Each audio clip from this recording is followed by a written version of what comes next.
Hi everyone, I'm April, and you're watching the Tangled Cat Speaks. I totally just jiggled the entire table. I'm sorry. But again, I'm April, and this is the Tangled Cat Speaks, and this is a book edition. I have gone through several books this last. Why am I going down? I'm totally not doing good this at this moment. Anyway, I went through several books. Surprisingly, very few audios, almost no audios in the past couple of weeks, but let's get to all of that. Both audiobooks that I tried this past couple of weeks, I decided to DNF. I just couldn't bring myself to finish them for a couple of reasons. Now, the first one I DNF'd within a few minutes, maybe 10 minutes of listening to it, because I didn't like the narrator's voice.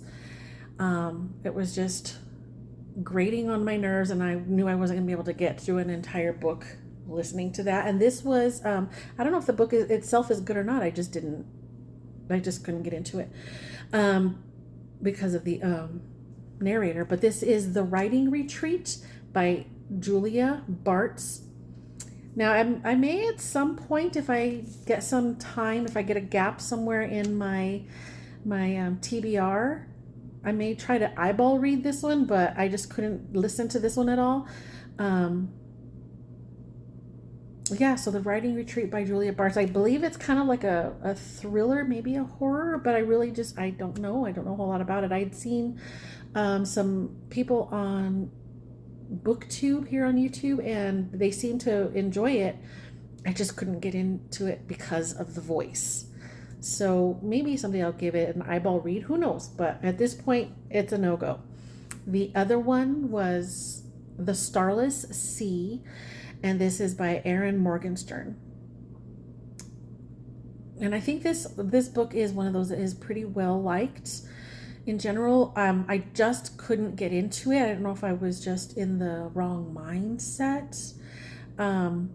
I just wasn't paying attention to it at all. And normally I don't have that problem when I listen to audiobooks. I can pretty much focus in really well, and I just couldn't with this one.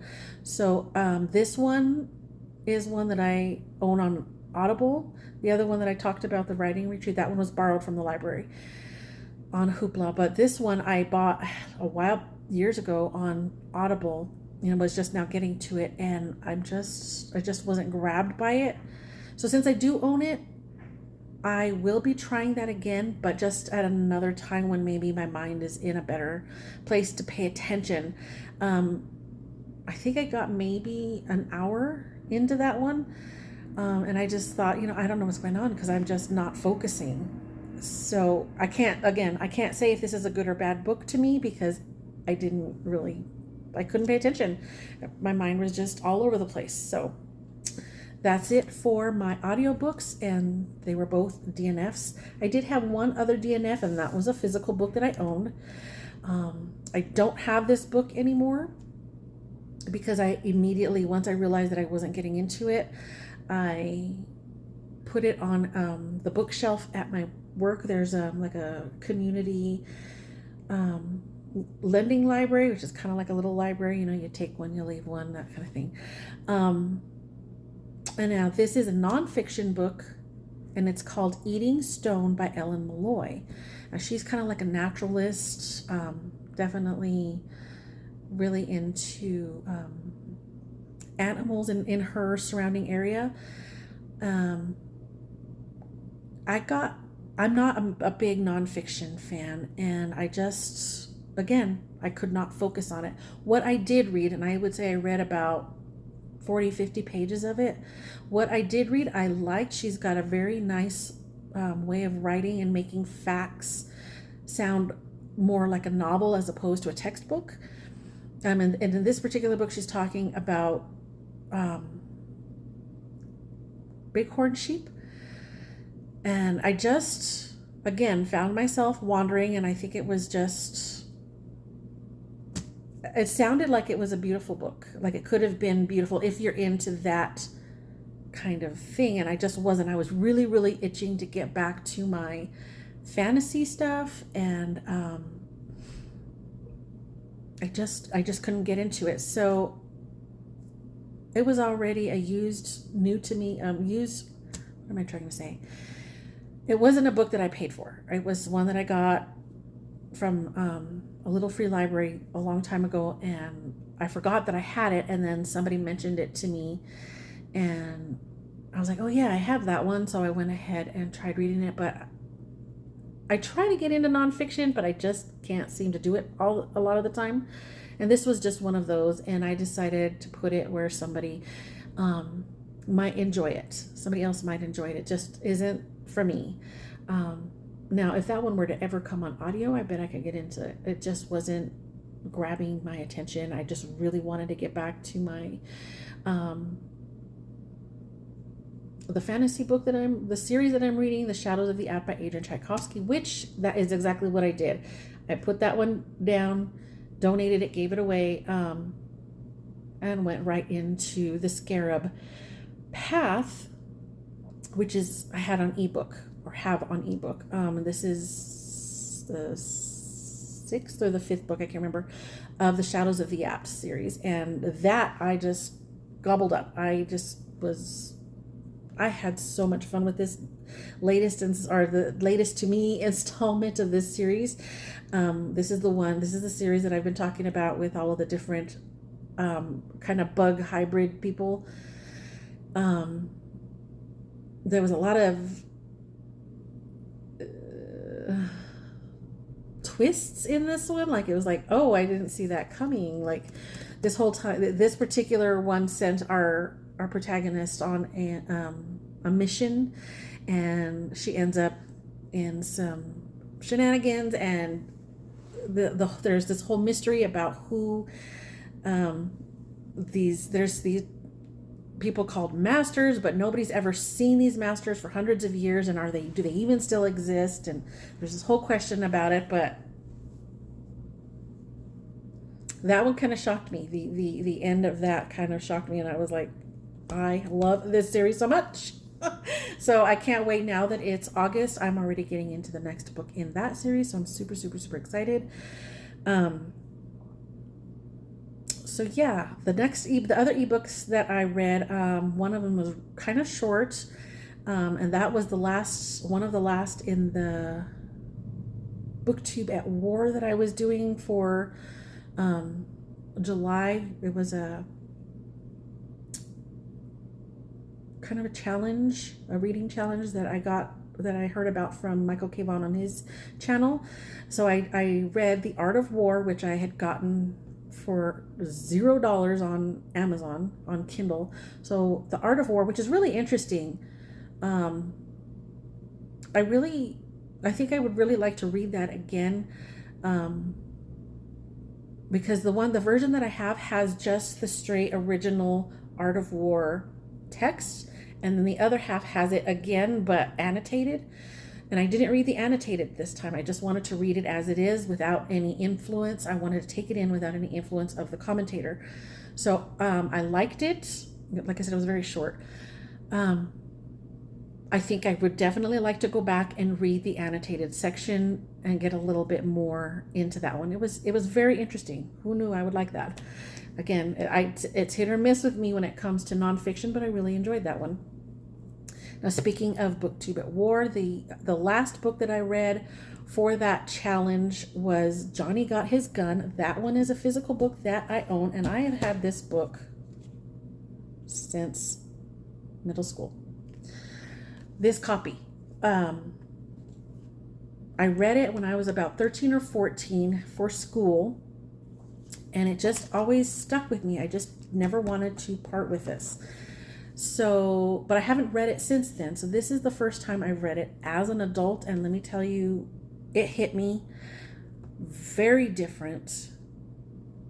Things that I kind of understood as a 13-year-old, and having a veteran for a father, things did make sense to me, but there were some other things that just kind of flew over my head that were really prominent in my mind and in my heart now as an adult, almost 40 years later. And I was bawling through this whole thing, which I did cry at 13, but now at 51, it was a lot. And I think I am going to go ahead and donate this one. And you know what? I'm not even showing you. If you don't know, Johnny Got His Gun by Dalton Trumbo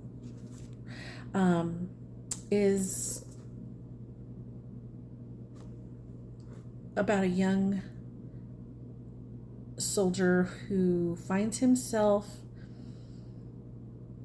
wondering why he ever went to war. And I don't want to give, if you haven't heard of it, I don't want to give the whole thing away because it's heartbreaking. But it is a classic. Oh gosh, when was this originally written? I want to say in the 30s, because I believe that it dealt with World War II, World War One. I think it was World War One. Just before World War II happened was when this originally published. Yeah, 1939 when it was originally published. So, yeah, it definitely hit me much different. It's a very short book and very profound. I think everybody should read that book. So that was all of the booktube at war. Let's see. So then I ended up with reading a couple of ebooks that are by Blake Crouch, and I've been going through his whole bibliography. The first one is called Dracula's. I needed something very different than this. The violence and gore in this one was heartbreaking. The violence and gore in Dracula's by Blake Crouch, which he collaborated, I think, with 3 other authors on this book. And it's a shorter book, not too long. But think of a horror movie that is definitely barely a B movie. Like it's bad, but you just want to keep watching it.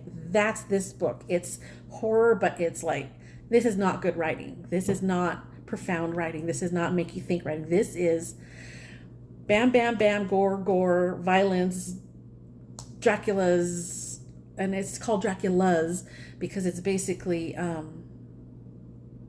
one person gets bit and then the next person turns into one, and they keep turning, and basically kind of like how zombies work, but Dracula's. Like, they call them Dracula's because the one person only thinks, he doesn't say vampires, he calls Dracula's, so they're Dracula's. But it's so absurd and ridiculous, and it's just nothing but a bloodfest, and I enjoyed every second of it. It was just like completely different from what I had been reading and totally wild. It was a ride. I had a really, really good time with this, and I was not expecting it. I guess I was expecting a little bit more of an actual story. It wasn't. But I enjoyed it. I had so much fun with it. Now, the other book that I read, it's actually a novella from Blake Crouch called Break You, and this is the 3rd in a series. I can't remember the name of the series, but it follows. The first book was about a guy who was a writer, and his brother was basically telling him, there's a dead body in your yard, and if you don't do what I say, I'm going to tell everybody that you did it, and I've planted all the evidence to make it go that way, so you need to do what I say. So that was the first book. The second book kind of continued that a little bit more, and then this third book, the first 2 were more regular length books. This one is definitely a novella, and that continued the story a little bit further. I think there's one more called Stirred, and I'm probably going to do that one next. This one was a little bit more serious. It's definitely violent, but it wasn't quite as like a thrill ride, like an exciting roller coaster ride as the Dracula's one. But it was short, and it was kind of, like I said, continuing the story that I've been getting with the other. I don't want to say too much because I don't know if any of you would like to read the first 2 books. But it's definitely a thriller involving a serial killer. Yeah, I enjoyed that one, and it went by really fast. And that led me to have a little bit of free time in my schedule. So I found this And it's a series, and I had three out of the four. I had book 1, 3, and 4. So book 2 I didn't have. But book 1 I do have, and the reason why I decided to pick this up because it's young adults fantasy, and I think this was written in the 90s, so I knew it was going to be a little less for my mind to work on, after reading The Scarab Path, the big fantasy book. That's a big book, and then the heaviness of this one is young adult, but young adult more like middle grade, like say middle school age, not high school age young adult or early college young adult. If that makes any sense. And this is about a young girl who wants to be a knight, and that's allowed in her kingdom, except that the current knight instructor is against that whole thing, and he doesn't want a girl in his training class, and so he makes it that she ends up having to be on probation, which nobody ever has been on probation before, so she's upset about that. This is called The Protector of the Small series, and you'll see she's got a kitty there, she's got a bird there. So she tends to find herself in situations where she's protecting these smaller animals. And I was actually kind of scared by the first few chapters, because there's a creature, it's fantasy, so it's got fantastical creatures, and one of them is called a spiderin, which is basically a 5-foot tall spider, except it has a human face. And just the thought of that freaks me out. I was like, that sounds terrifying. I must read more. But this went by really, really fast. I could not put it down because it was just so engaging. Sometimes I like reading the books directed more for younger readers, because sometimes it just pulls me in more, and it kind of plays more to that sense, my younger self.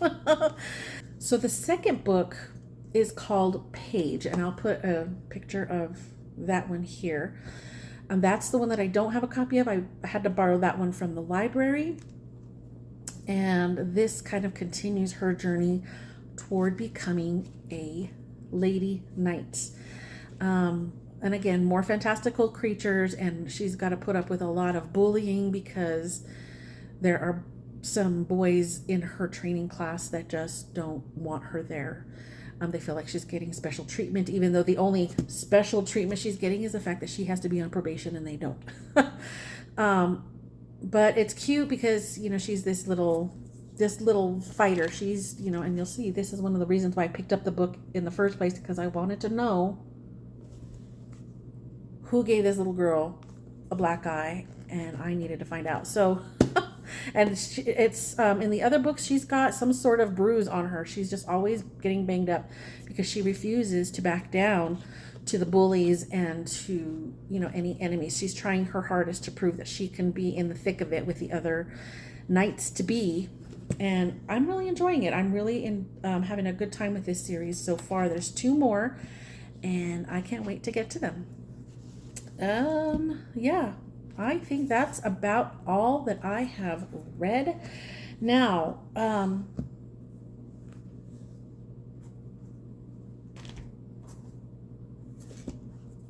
Michael K. Vaughn has enlightened me to another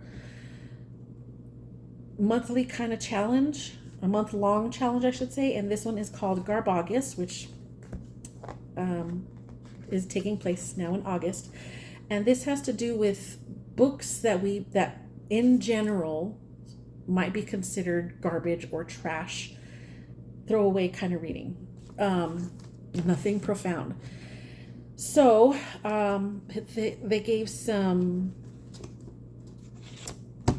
criteria of what these garbage type books should be, and I have come up with this set of books that I will talk more about next time, because, well, at least a couple of them, because it's one a week. But so that's my future reading plans, is reading some of these books for August and getting into the Sea Watch, which is the next book in the Shadow of the App series by Adrian Tchaikovsky. So I hope to see you again next time. Thank you for visiting me this time, and we'll see you later. Bye.